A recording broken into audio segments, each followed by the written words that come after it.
Kevin Steele. And I'm Kevin Michael Grace. Well, Kevin, I have good news and I have bad news. Which would you like first? Good news. The good news is that the Trump administration is making the first serious attempt at scaling back immigration in the United States in our lifetime. The first significant change to immigration in 50 plus years, since 1965. What's more, they're not doing it with weasel words or in any underhanded way.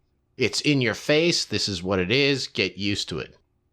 For someone such as yourself, who's been on the immigration file for many, many years, this has to be an exciting time. Yes it is. I kind of thought it would never happen, actually. Oh, okay. But Dum Spiro Spero, as the saying goes, while there is breath, there is hope. And it proves something. That, I don't know, fortune favors the bold, as they say. Mm-hmm. Many variations on this. That, you don't want to do nothing and then complain about how terrible things have got. You know, a lot of this is down to Peter Brimelow and VDare, and I've had the honor of writing for VDare pretty much from the time that it began. And they've had a message, a simple message, which is that the immigration policy of the United States is not working, that it is making everything worse, that it must be changed, and that it can be changed. Now, one of the things that's different about what's happened this week was that the immigration reform movement had some negative victories. That is to say, various attempts at amnesty in the United States were stopped. I mean, obviously they didn't stop Ronald Reagan's disastrous 1986 amnesty, but all the immigration attempts of the last decade or so have been stopped. But they'd never had a positive victory. And this week they got a positive victory because the White House, in alliance with senators, announced a new immigration protocol, RAISE, which they claim is based on Canada. But they want to watch that, because actually only about 15% of immigrants to the United States are chosen under the point system. The rest... You're talking about to Canada, I mean. Yeah, to Canada, yes.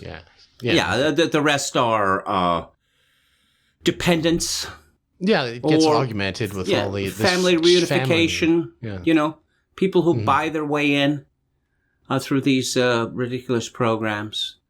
But this idea that we're a sovereign nation, we get to choose who we bring in, and we are going to bring in the best people, or the people we have decided are the best.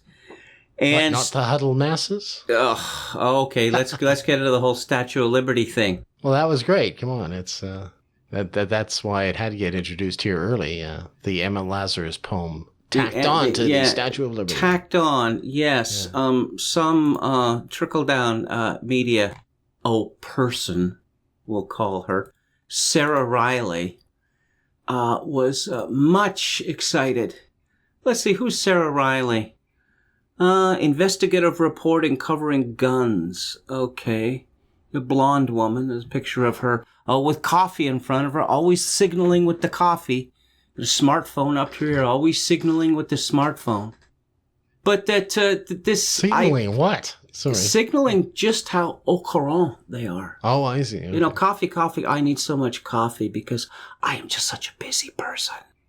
Okay. Anyway, how did Miller know Statue of Liberty poem? That's Emma Lazarus's doggerel about the huddled masses. Know that this poem was added later. Happens to be a popular white nationalist talking point. And she links to an article. I think Mark Stein brought that up like years and years ago. Yeah. Sorry. Yeah, no, she links to an article by this ridiculous woman called Rebecca Entralgo. She formerly styled herself Rebecca Entrango Fernandez. She is, in other words, a conquistador American.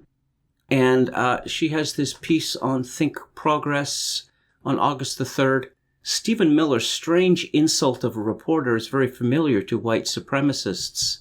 Well, that's, yeah, okay. There was that. The Cosmopolitan. Or as I like to say, rootless cosmopolite. It's basically the same thing. Stephen Miller attacked Statue of Liberty poem echoing popular white nationalist talking point. Like I said, I think National Review was on this like in the late 90s or something. Well, Brimelow was there then, you see. On the Statue of Liberty thing? Oh, yeah. Well, you see, it was always brought up. I'll tell you something. The Statue of Liberty came to America, in 1886? Mm-hmm. And it came illegally. No. My kinsman, William Russell Grace, was mayor of New York City, and he accepted the Statue of Liberty on behalf of the United States of America. Now, obviously, why would France send a representation of Lady Liberty that would have a poem in English about immigration on its base? The answer, it didn't. No, well, Miller got into it with this ridiculous fellow, Jim Acosta, from CNN, who seemed to believe, as many of these people do, that that this poem by Emma Lazarus, the Zionist socialist, that somehow it has the force of law. Now, if anyone were to suggest that, say the biblical scriptures from, at the Lincoln Memorial, or there's angels there too, that they would have the force of law. There's 10 Commandments and various biblical inscriptions all over, important statuary in the United States, and no one claims that this has the force of law. But this Emma Lazarus myth has been around. Well, it's been around for a long time, but it's become especially powerful in the last quarter century ago, and I guess it was about a quarter century ago that I became interested in it and, discovered the history of the poem and how it got there. And the protests. In fact, when I wrote this piece for a report, I had a column called Eclectica, and I noticed that Canadians, the people who want us to be overwhelmed by immigration, that is to say, the media, that they're constantly talking about Canada as if it's the United States and as if Canada has some wretched refuse myth, which it does not. The Irish? We had the Irish. So. Yeah. Okay. But I'll just forget you said that. But this is my grandparents. No,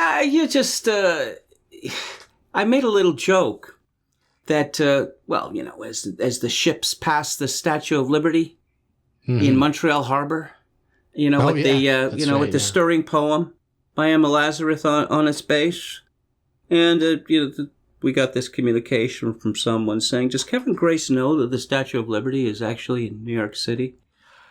Whoa! Wow! I would have got away with it too if it weren't for those meddling kids. Did somebody send you? Yeah, that's right. Somebody sent you a tweet that, right? It's saying that, right? Someone sent a letter. This was back in the day. Oh, back in the day. Oh, okay. Back in the day. Hmm. Yeah, no, Miller's comments were greeted enthusiastically by white nationalists on Twitter. Yeah, it's white nationalists, David Duke, Richard Spencer, Stormfront. Oh, Miller is no stranger to racially motivated immigration policy. He was one of the fiercest advocates for Trump's travel ban against immigrants from majority Muslim countries. You stupid, stupid woman!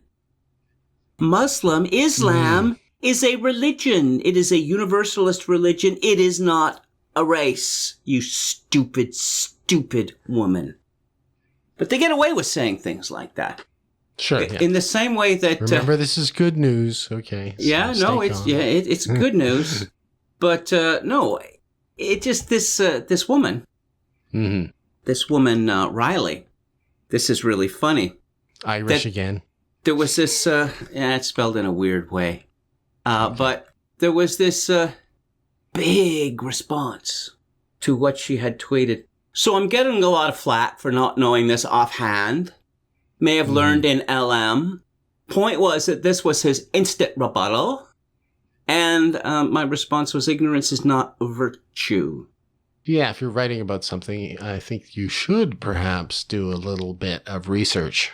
Yeah, but these people like spouting out. Sarah Riley and Rebecca Entralgo Fernandez, their response was this shocked, how do you know this? Like, it wasn't on BuzzFeed, so, like, how would anyone know? Yeah, like I say, it goes way back in terms of people griping about it, you know. I read about it, like I say, prior to the turn of the century, so... Well, let's go back to Stephen Miller.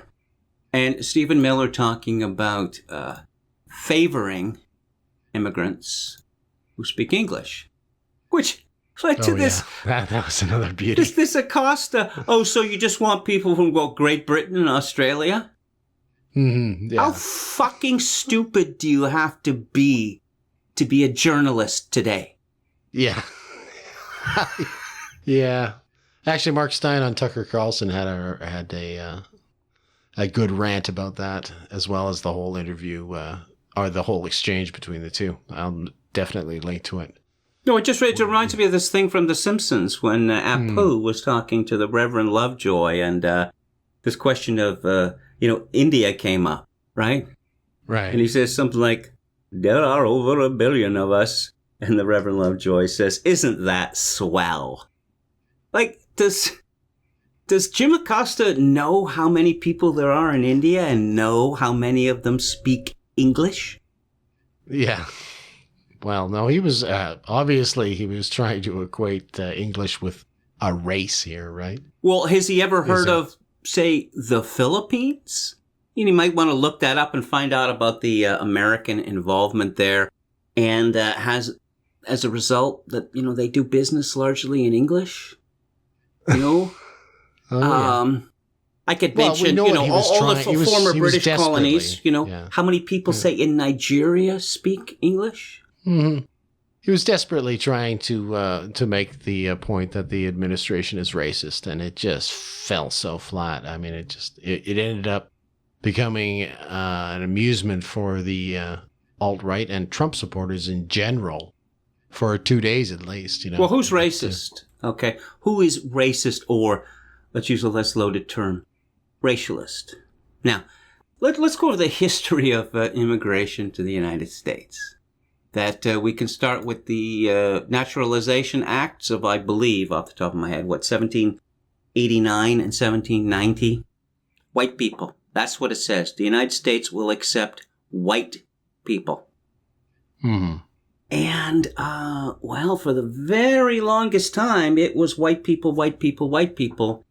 And it was only in the late 19th century, early 20th century that you started to get a large number of people from the Mediterranean, say. Mm-hmm. And you mean Italians and and then Polish, Ukrainians, Jews, etc. Right? Right. Yeah, they were late 19th century, I think. Yeah, they were late 19th, 20th century, early 20th century immigrants. Well, the Irish coming from the 1840s. Mm-hmm. Now, so in 1924, after years of agitation, especially from labor unions, immigration to the United States is pretty much shut off. I could point out that this later coincided with the greatest growth in prosperity for ordinary people in the history of the United States. Quite possibly the greatest growth in prosperity for any group of ordinary people that the world has ever seen. Mm-hmm. After years of 1965, after years of agitation by Emanuel Seller, New York City Democratic representative, and this was taken up by Ted Kennedy. The Boston Seller was a Jew, and Ted Kennedy, of course, was Irish Catholic.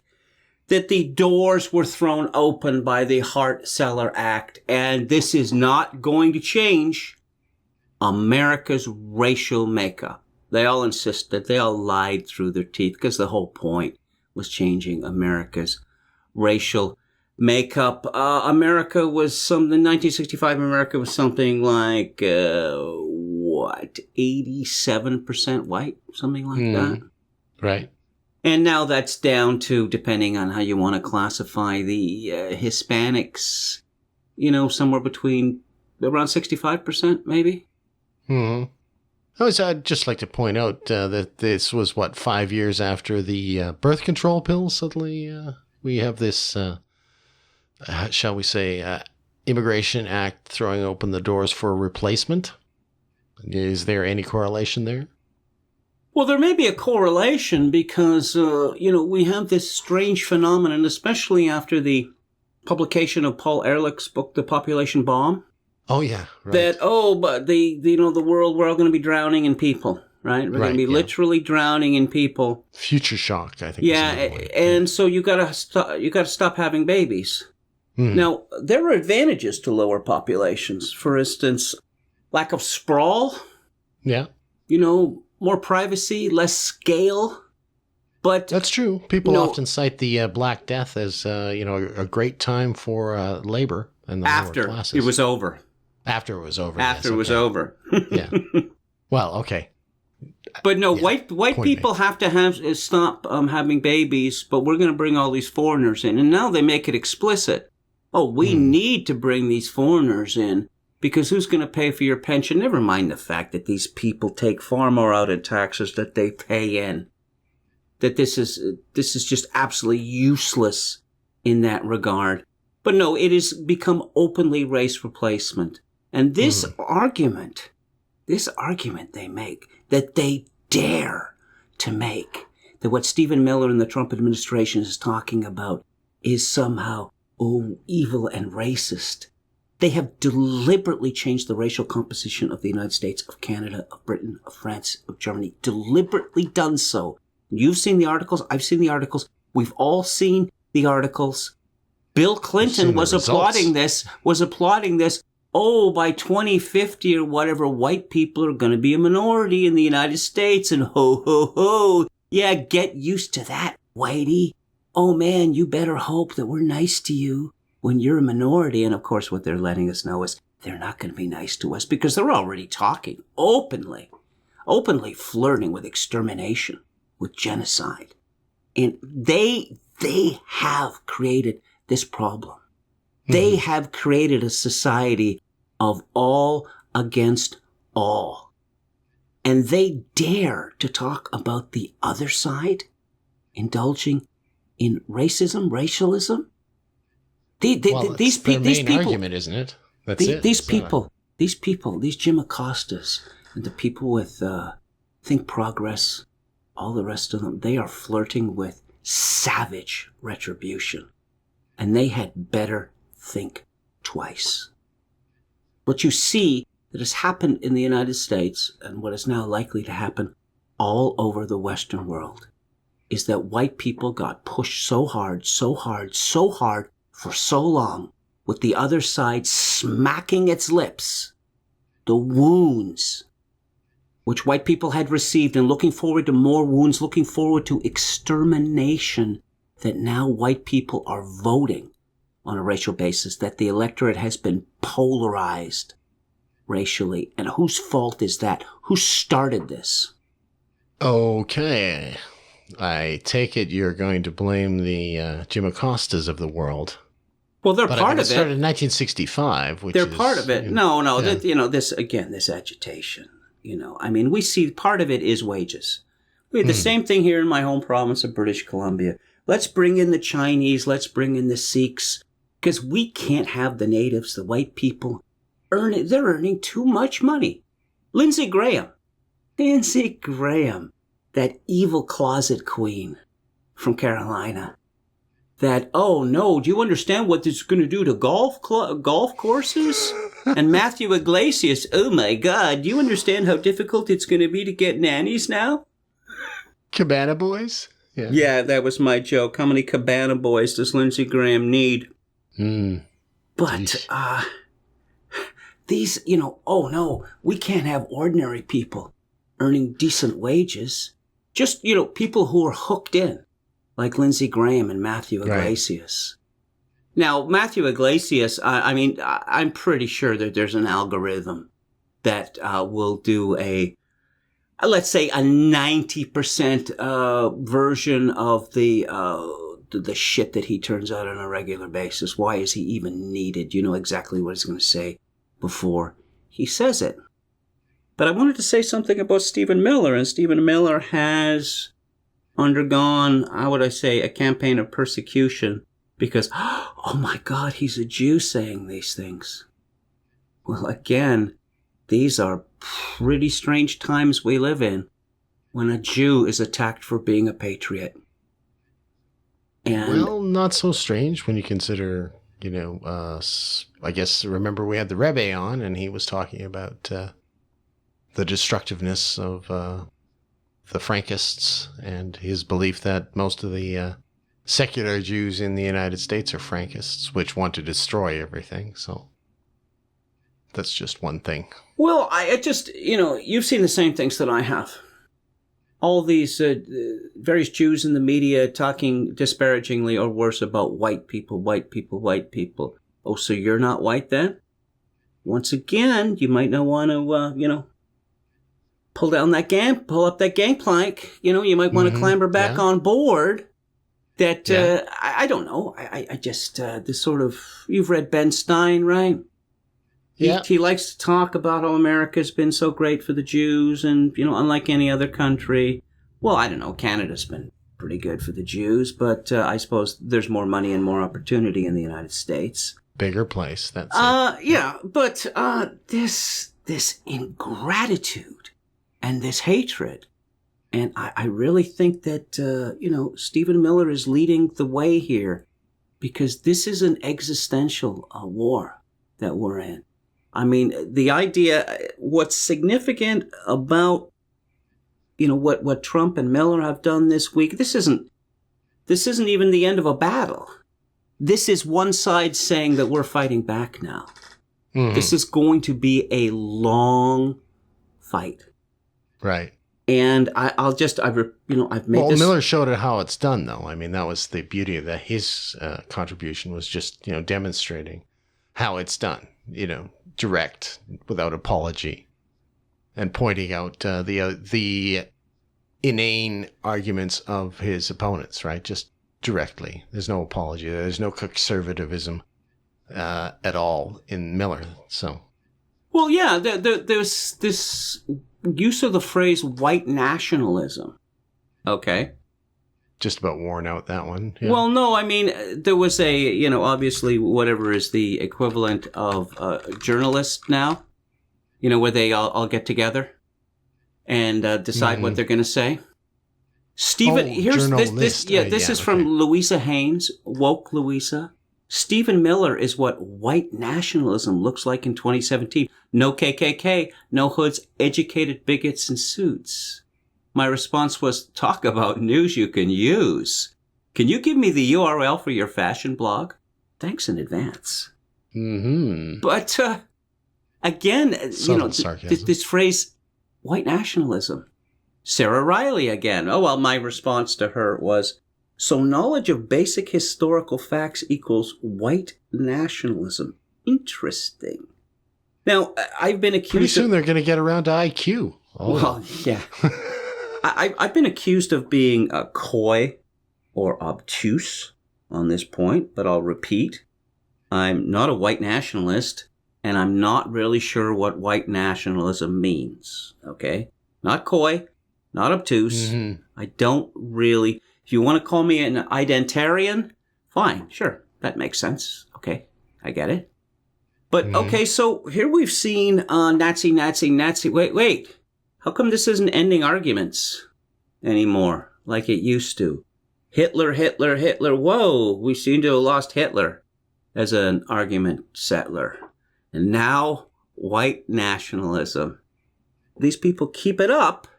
Oh, what, are you a white nationalist? Yeah, sure, I'm a white nationalist. What's it to you? Well, oh dear.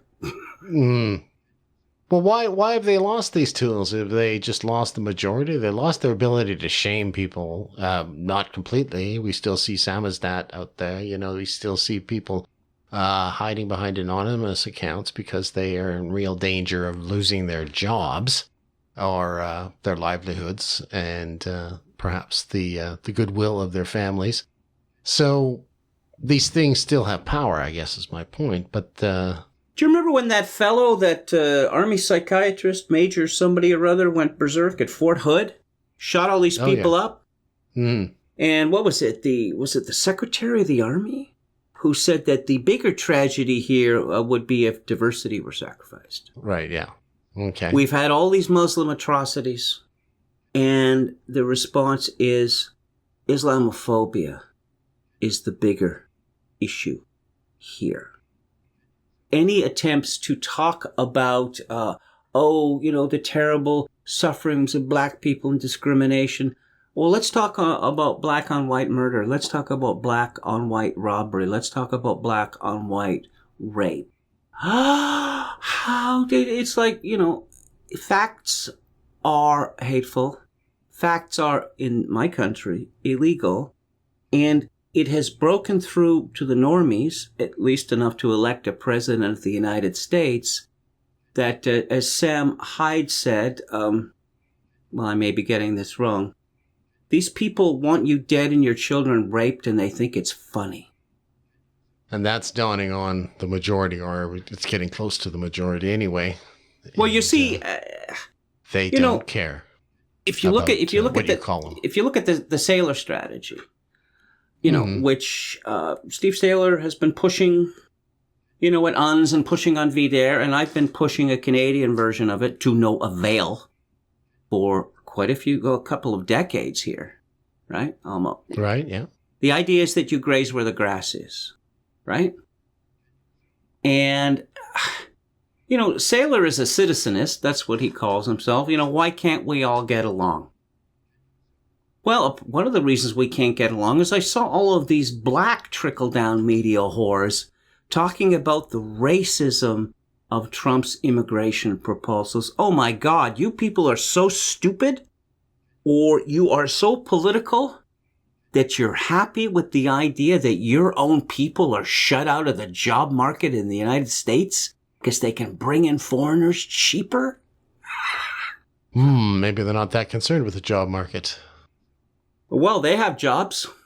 That's true. Dr. Twerk has a job. Professor Twerk has a job, Oh, that Beyonce professor? He had a job. Well, no, but there's a whole bunch of these people. I mean, this is kind of an ongoing scandal that there are now thousands, or maybe over 10,000 education doctorates in the United States, which were clearly awarded to people with IQs of below 100. Sweet, yeah. Okay. Well, the merit-based society might be on a comeback because. Well, that's one thing that Miller was pushing, and it's been pointed out that Americans like this idea of meritocracy.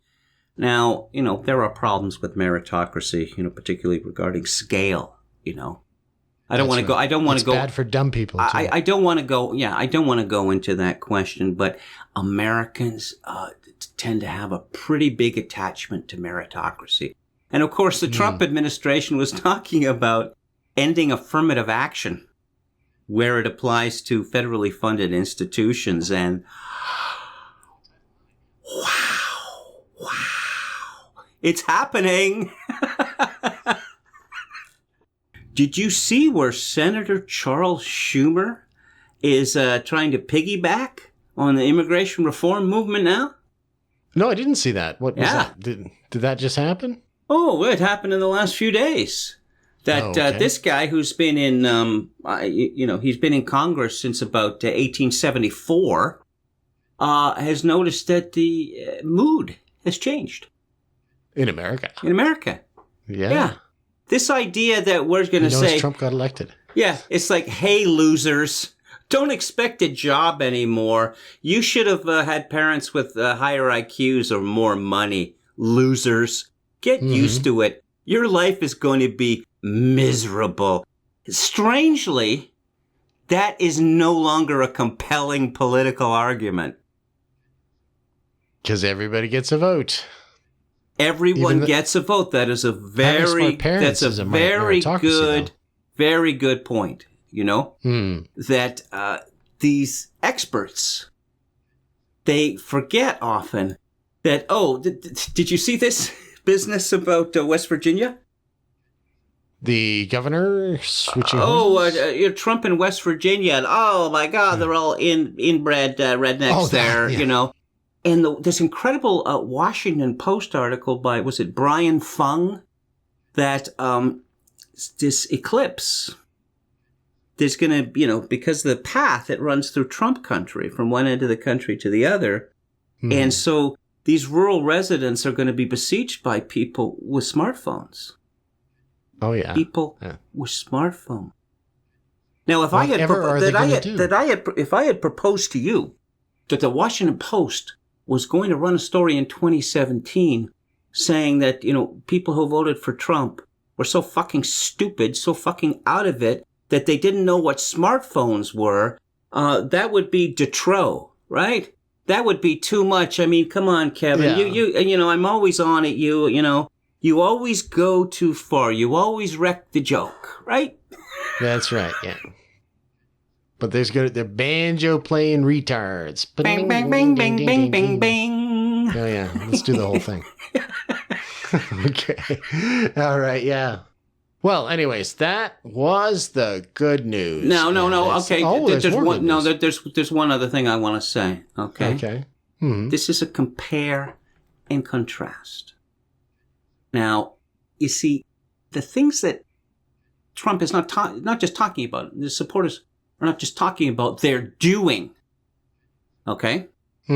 These are the things that we have been told cannot be raised, issues that can't be raised, cannot be part of politics because they're political death. Well, I suppose they're political death if no one is willing to talk about them. We had this discussion at the time that Trump's immigration proposals were announced. Oh, the American people don't have a problem with immigration. And then they, you know, showed Gallup polls, which basically split three ways, right? You know, too much, too little, just right. Okay? Yeah. Okay. After the proposal was issued, guess how that changed? Oh, I see. So it's just the expression of what is possible. No, it's not just the expression of what is possible. It is the extent to which there is support from higher quarters for these ideas. To me, what is remarkable is that the relative opposition to our immigration policy has stayed so high, notwithstanding the fact that for 30 years we've been subjected to an unending barrage of abuse and worse against those people who would dare to say, how come my city is half Chinese now? I don't want that. You know, it's just something as simple as, someone saying, yeah, I was on, you know, like the SkyTrain, and I was the only person speaking English, you know, that sort of thing. And say that in polite society. Yeah, and the careers that have been ruined, you know, and Preston Manning, what was it? 30 years ago suggesting, maybe we'll cut immigration down to 150,000 a year. You won't say that again. Okay, I get the message. Yeah. Right? But you see, the Nazi accusations. Here we go. So you hold a position, you expound it intelligently. It's a position which you know has great innate popularity and you will be rewarded. Now, I want to contrast this with Andrew Scheer, who's the new leader of the Conservative party in Canada. And he gave an interview this week to Sarah Bosveld, who's the editor or some such of Chatelaine magazine. Chatelaine magazine is owned by Rogers. They own the Toronto Blue Jays. They're one of the telecommunications monopolies. They're one of those Canadian companies that owns everything. Right? Chatelaine is, they're kind of like a cosmopolitan, aren't they, a bit? Yeah, except that Chatelaine is, you know, I made a joke the other day that, it's like Teen Vogue, you know. Chatelaine is the kind of magazine that's read by 37-year-old women who worry that their cats are still cishet, even though they've been neutered. Bitter feminists, bitter old feminists. Chatelaine? Chatelaine, the people who read it. I know who writes for it. Bitter feminists, you know. Oh, okay. So gender diverse, you know. You see, oh yeah, he's a regular guy. Let's have a beer. Okay. And there's a picture and he's rolled up his sleeves and he's not wearing a tie and an open shirt. It's like, I'm a regular guy. This guy is a ruthlessly ambitious carpetbagger. Oh, I'm from Saskatchewan. You're not from Saskatchewan. You're from Ottawa. And you decided to plant yourself in Saskatchewan after, being born and raised and educated in Ottawa because you'd have a better chance of being elected in Saskatchewan. This guy gets elected Speaker of the House of Commons when he's in his 20s, right? And he's leader of the Conservative Party at the age of 38. As I say, this guy is ruthlessly ambitious, but, oh, I'm just this doughy regular guy, right? So he starts talking about tone. Oh, the tone was not good. And, oh, gender, we need more gender equality in politics. Are you a feminist? Yeah, absolutely. Fundamental equality between men and women. And he talks about himself, the tone, okay? And he calls himself a nerd and a nice guy, right? Okay, and here is the money shot, okay? What are you reading right now? Well, I read a lot of novels set in different periods of time that tell a historical story. I'm reading one right now called Wolf Hall, which is about Tudor England. How about TV? Are you binge watching anything? The Handmaid's Tale? I think I read that in high school English class. You should reread it. That's what she says. You should reread it. It's like a fucking command, right? And this is the compare and the contrast. Because dough-faced, I'm a nice guy, I'm a nerd, I'm so worried about tone. I'm going to allow myself to be bullied by a reporter from Chatelaine. She put the collar on him and she's leading him around. Yeah. Well, see, that is not the way that you get things done. Yeah, okay. All right then, compare and contrast. I think it's time for the bad news now. The bad news is that there is now a serious and concerted attempt at no platforming by the major social media outlets. YouTube is cracking down on so-called hate speech and has hired on the Anti-Defamation League to help them police it. Worse still, they aren't just going after hate speech, they're going after political speech, and they're making no bones about the fact that they're going to muzzle people surreptitiously if they don't like what they say. And we see the same thing happening on other platforms, Twitter and its shadow banning and timeouts, Patreon dropping people, Facebook and its outright censorship. All those creeps in Silicon Valley are using their power to strike a blow on behalf of the establishment at all the low-lifes who dare challenge their power and narratives. Bad enough for you, Kevin? Well, yes. It is. It's very bad indeed, because we have an oligarchy. We have a technological, high-tech oligarchy. We have Marcus Facebook, and we have Tim Cook, and who else do we have? Patreon, Google, Jack, Google, right? Mm-hmm. Oh, yeah, right. Yeah. And these companies have been buying up everything in sight, right? Mm-hmm. We have Germany demanding, that Facebook remove hate speech, and what Germany considers hate speech is any dissent. Dissent right. From that's what it is. That's from making Germany, not German anymore. Mm. Yeah, of course. And we have YouTube, which is owned by Google, associating with the ADL, the Anti-Defamation League, which is a sinister organization. And so now YouTube is promoting videos, and one of the first is this twink who looks like he's 15 years old that, he does a little video there about telling his, 5 or 6 year old brother that he'd come out was easier than he thought it would be. That this idea of the pause. You thought that the pause was relentless? Well, you ain't seen nothing yet. Yeah, that's and it. It's not Peak just that we're not near it yet. Yeah, well, yeah. Influence-wise, we are. But that there's two things going on. That the positive, the pause has reached epic levels. The second part is that the negative is now going out of control. That since we control all of the platforms in which anyone can speak in public, that we're not going to let anyone say anything outside of the narrative. Yeah. Outside of the narrative, indeed. And this is, there's a tweet from Gab. We love Gab, right? I do. And there's Tim Cook, and there's Marcus Facebook, and there's this guy with a beard it's Jack Dorsey from Twitter, right? Mm-hmm. I'll just start with Twitter. You've heard me talk about Twitter on this show many times, that it's just, I'm rereading Prescott's History of the Conquest of Mexico, and I'm just reminded of these battles that Cortez fought against the Aztecs. That the Aztecs were just slaughtered in horrific numbers, but they kept coming. They just kept coming. And, I look at the people who follow me on Twitter, and there's generally 10 to 20 new people every day who follow me on Twitter. But my number of my followers is like stuck around 7,500 because the culling that Twitter engages in, it's like they're slaughtering Aztecs.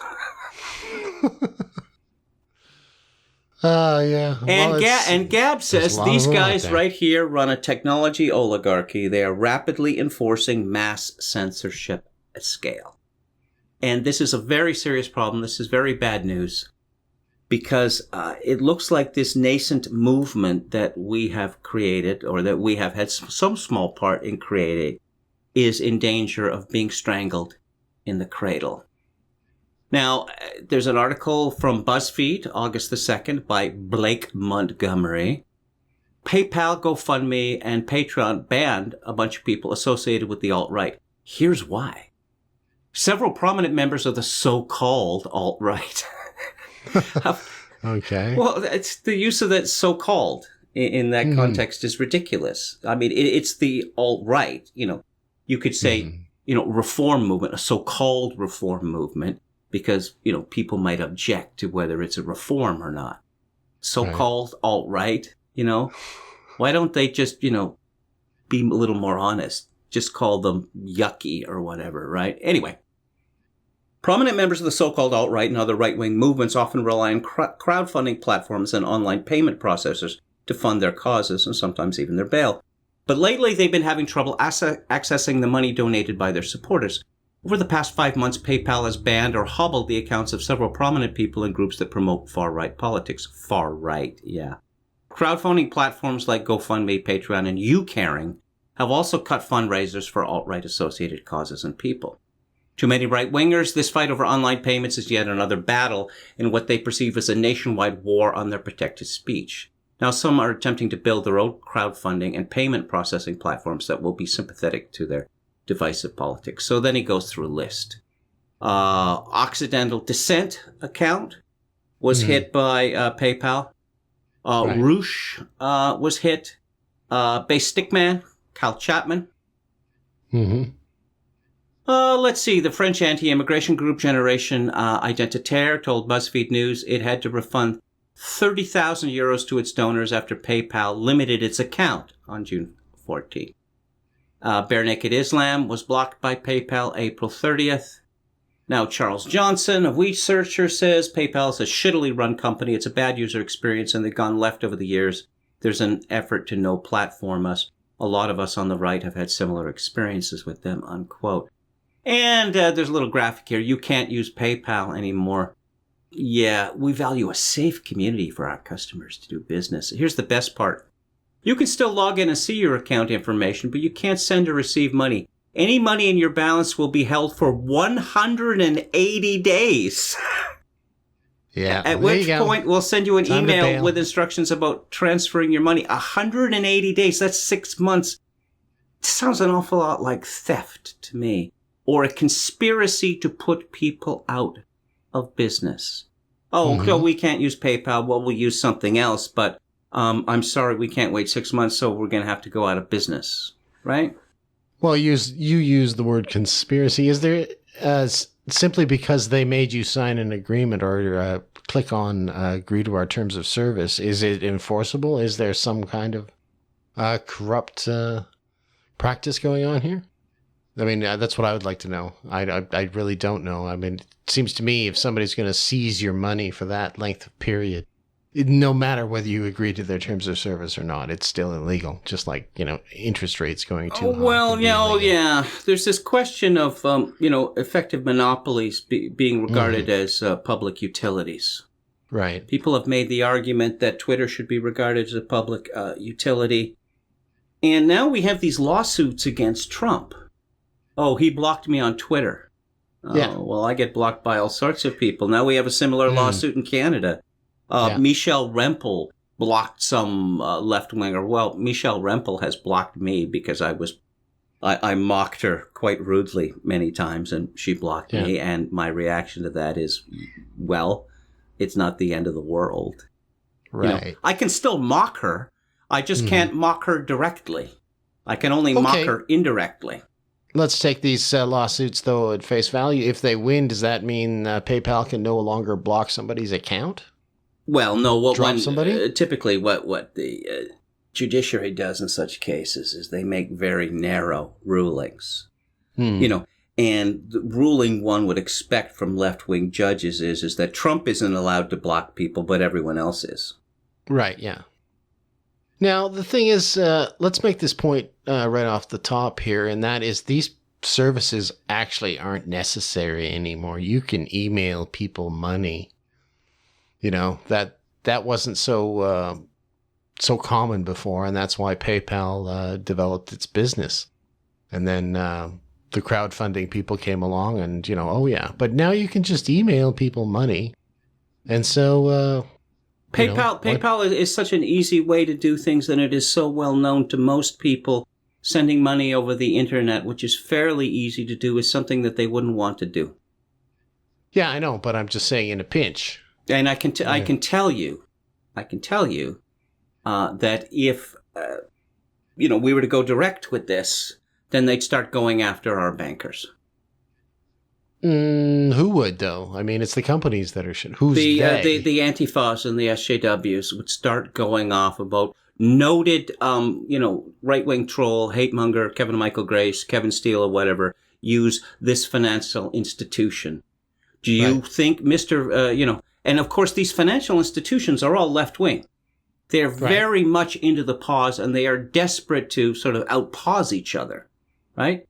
That's because they are always about a year behind on the Overton window shift. Perhaps when they see things changing, they might change as well. Like I said, the only reason they do this is they just don't want trouble. That's why they get involved in the pause. Well, I just wanted to give you some more names here to give you an idea of the scope of this, according to the BuzzFeed article. GoFundMe banned Base Chapman, and then Base Stickman Chapman, and then it banned Baked Alaska. We don't tolerate the promotion of hate or intolerance of any kind, except when it's left-wing hate. Right. Then it's fine, yeah. Yeah, Laura Southern, who is often called, alt-light, is she not? Yeah, her and a whole bunch of the ones that got banned. Patreon, she says, essentially eviscerated the majority of my income when the crowdfunding site banned her earlier this month. Now, an email from Patreon. It appears you are currently raising funds in order to take part in activities that are likely to cause the loss of life. We have therefore decided to remove your page. Southern was recently involved in a, quote, viral stunt, obstructing a refugee search and rescue mission in the Mediterranean, and made plans to do it again on a larger scale. Now, as Katie McHugh, our friend who we interviewed, pointed out that Patreon banned Laura Southern for disrupting human trafficking. Yeah, that's quite amazing, eh? That a company like that would actually support human trafficking. Now, because there's so much money invested in stopping human trafficking by his own government, or its own government. Now, sorry, go ahead. Jack Conte, a co-founder of Patreon, took to YouTube on July 28th to confirm and explain the decision. He said that Patreon's trust and safety team, could that sound any more Orwellian, any more Soviet? Could it? Mm-hmm. The trust and safety team. The judges. By the progressives. Well, no, we'll get to this. By their manifest observable behavior. What a camera has seen, painful. what an audio device has recorded. This is one of those pseudo-scientific terms that shitlibs just can't get enough of. Manifest observable behavior. What, you mean actions? Recorded actions, now, actually, by a machine. I made a screenshot from YouTube of, they have a little slide there. It's white type on a light green background. Manifest observable behavior. You see, we put it on a slide there, all by itself, just the 3 words. That seems like really scientific, right? Now, did it occur to them that the acronym for Manifest Observable Behavior is M-O-B, mob?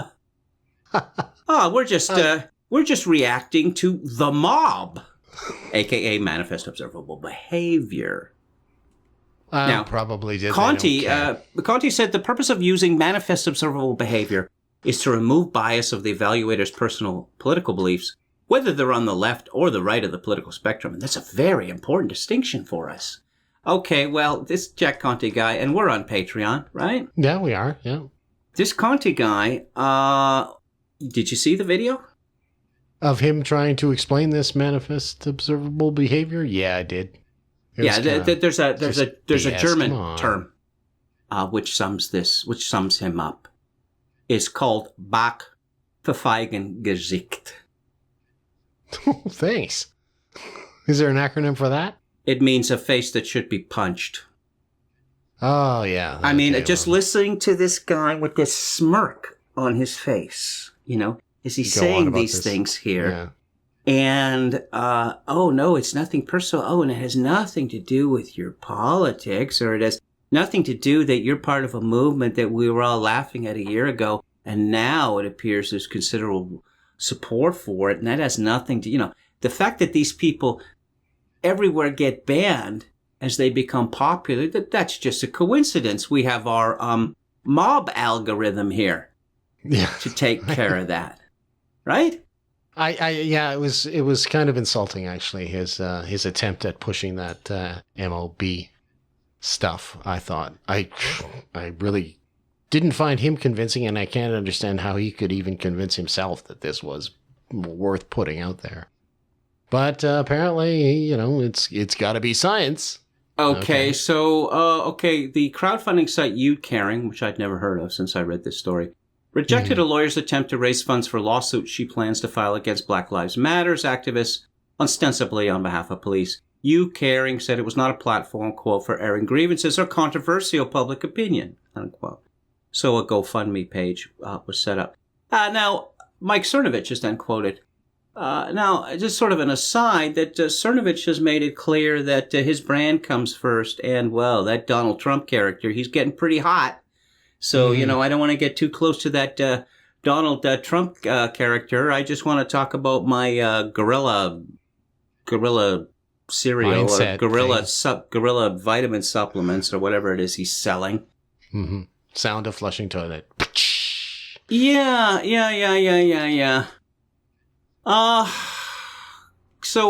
anyway, Cernovich in June warned about the payment processor risk on Twitter and called for a free speech alternative to PayPal. Now, he told BuzzFeed News that Counterfund, a new site that bills itself as an ideological crowdfunding platform and self-governing political party, may solve the new rights problems. I'll get back to Counterfund. Is that the research thing? No. There's a big falling out between Chuck Johnson and Pax Dickinson. Oh, okay. Missed that. Okay. Yeah, BuzzFeed does point out that the technical, financial, and regulatory barriers to creating a new payments platform are high. And of course, what we see in industry is these companies get established, they become big, and then they love regulation. They just love regulation. They bitch about it, but regulation is their biggest friend because that creates what economists call barriers to entry. Right, yeah, okay. That's what they like. And, like I say, the solution, I guess, is create your own platforms and email money direct. Well, Hunter Wallace of Occidental Dissent tweeted on June 29th, Occidental Dissent has been no platform by PayPal, Donately, GoFundMe, and Patreon. Obviously, we need our own fundraising platform and fast.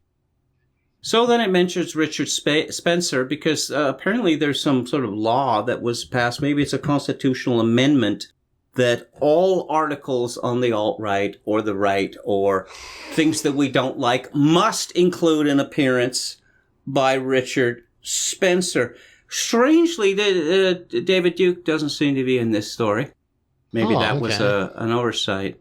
Or maybe this fellow from BuzzFeed, maybe he's just a little better than the rest of these trickle-down media whores. Maybe he doesn't have his number. Okay. That's all. No, I don't think that David Duke needs anyone's numbers. I think he has a special psychic powers that know when someone's thinking of him. So he just picks up the phone or, sends out an email or a text, Right. I'm on it. Okay. Anyway, so we need our own platforms. Yeah. Okay. Well, we need, they're going to be need our own platform. This question of needing our own platform, I think it goes, I think it's wider than that, deeper than that. Okay.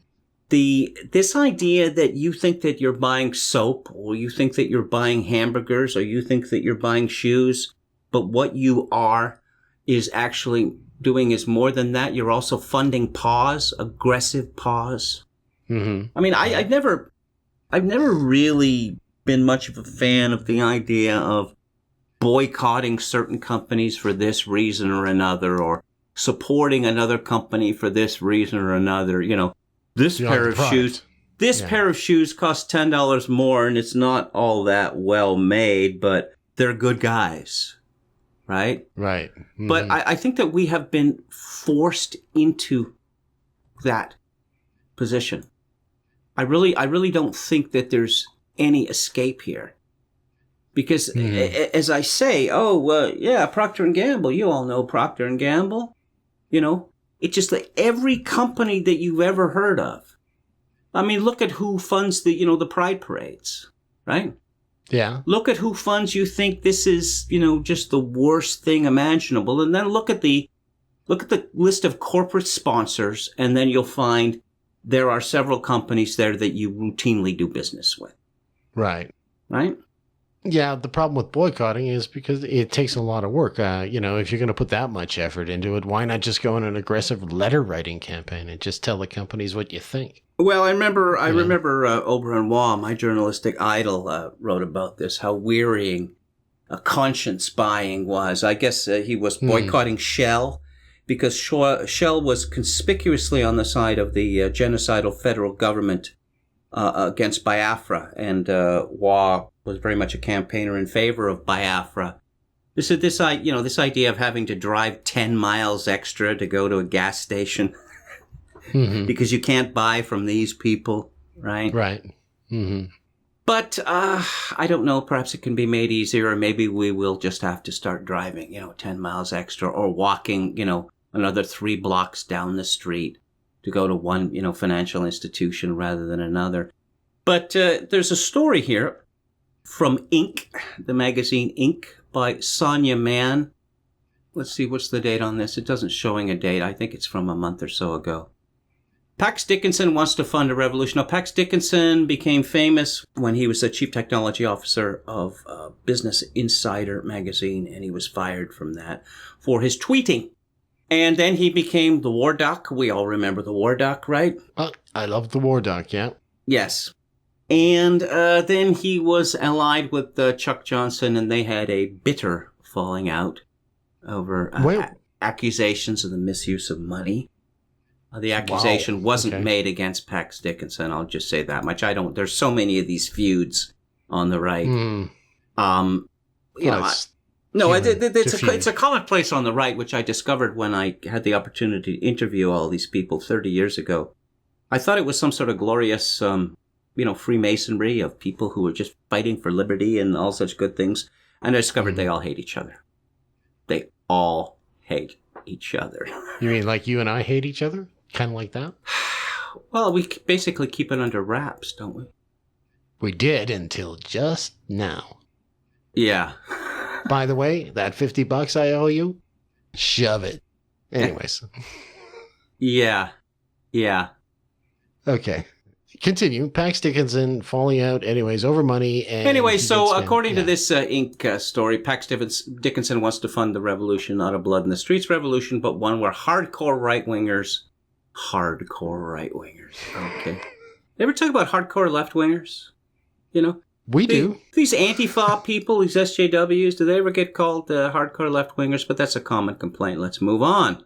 Mm-hmm. Hardcore right-wingers can economically secede from the parts of society they vehemently dislike. Quote, we need parallel everything. I do not want to ever have to spend a single dollar at a non-movement business, he declared on Twitter. So he started something called Counterfund, which according to Inc. is a lot like Patreon, a service that allows users to make monthly pledges to creators, only with an unorthodox super PAC grafted on. The way it works is that influencers, Twitter personalities, podcasters, YouTubers, and so on join the platform, and then members of the audience donate like they would on Patreon. 80% of the money goes directly to the influencers, 10% is devoted to running Counterfund, and the remaining 10% is spent by the top influencers they see fit. What exactly that will be is a little hazy, but they could theoretically do anything, commission a long narrative article, throw a benefit for an organization they like, or pay for a Counterfund member's healthcare. Or buy a plane and a bomb. No. Helicopters. Helicopters. Yeah, there you go. Okay. Well, then, not a bad idea, I suppose. I mean... Well, I'll just read more from this article. Those entities will have to meet Dickinson's ideological requirements. This is a strictly right-wing endeavor, and not tepidly so. If Fox News will let you buy on TV, or Breitbart would be willing to employ you, Counterfund is not for you. I guess, I'll break in here to say we all know what entryism is, don't we? Mm-hmm. Yeah. This is how the science fiction community and what the libertarian movement got taken over by a bunch of ferocious left-wing idiots. Good times. Yeah. Yes, Dickinson sees Counterfund as the linchpin of a parallel far-right economy. The alt-right movement shouldn't fund or depend on platforms that are hostile to their goals, he believes. Counterfund's website sports endorsements from Richard Spencer, the suit-wearing white supremacist who went viral after being punched in the face, and comedian Sam Hyde, mentioned earlier in this show, whose divisive show, his show is divisive, and of course Jon Stewart's show, everything is divisive. Stephen Colbert's show is not divisive. Stephen Colbert's show is universally applauded. Anyway, $1 Million Extreme was kicked off the air by Adult Swim. Dickinson is pitching Counterfund itself as a new kind of political party, one that cares for its community rather than pouring money into candidates' campaigns. Ooh, that's going to make candidates happy.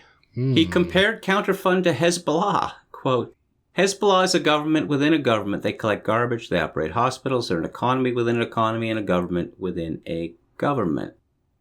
Mm-hmm. Using Pepe bucks. Yeah. Well, that's my concept.